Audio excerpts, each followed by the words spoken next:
ನಮಸ್ತೆ. ನಾನು ಎಲ್ಲಿದ್ದೀನಿ ಗೊತ್ತಾ? ಬನ್ನಿ ಕರ್ಕೊಂಡು ಹೋಗ್ತೀನಿ. ಇದು ನಮ್ಮ ಫೋರಮ್ ಮಾಲ್. ಕೋನನ್ ಕುಂಟೆ ಹತ್ರ ಇದೆ ಅಲ್ಲ, ಅದು. ಬನ್ನಿ ಹೋಗೋಣ. ಈ ಮಾಲ್ ಸೌತ್ ಬ್ಯಾಂಗ್ಳೂರಲ್ಲಿ ಬಿಗ್ಗೆಸ್ಟ್ ಮಾಲ್. ವಾವ್, ನೋಡಿ ಎಷ್ಟು ಚೆನ್ನಾಗಿದೆ. ನೀವು ನಿಮ್ಮ ಮಕ್ಕಳನ್ನ ಇಲ್ಲಿ ಕರ್ಕೊಂಡು ಬನ್ನಿ ಫ್ರೆಂಡ್ಸ್. ಇಲ್ಲಿ ನಿಮಗೆ ಎಲ್ಲ ಸಿಗತ್ತೆ.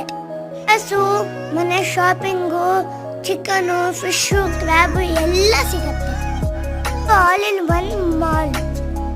ಏನ್ ಬೇಕಾದ್ರೂ ನಿಮ್ಗೂ ಸಿಗತ್ತೆ. ನನ್ನ ತಂದೆ ತಾಯಿ ಕರ್ಕೊಂಡು ಹೋಗಿದ್ರು ನಾನು ತುಂಬಾ ಎಂಜಾಯ್ ಮಾಡಿದ್ದೀನಿ. ಇವಾಗ ನೋಡಿ ಮಾಲ್ ಅಟ್ರಾಕ್ಷನ್ ಬರುತ್ತೆ. ವಾವ್, ಎಷ್ಟು ಚೆನ್ನಾಗಿದೆ ಅಲ್ಲ. ಬಂತು ಪ್ಲೇ ಏರಿಯಾ. ಇಲ್ಲಿ ಎಷ್ಟು ವೆರೈಟಿ ಗೇಮ್ಸ್ ಇದೆ ಗೊತ್ತಾ? ಮಕ್ಕಳೆಲ್ಲ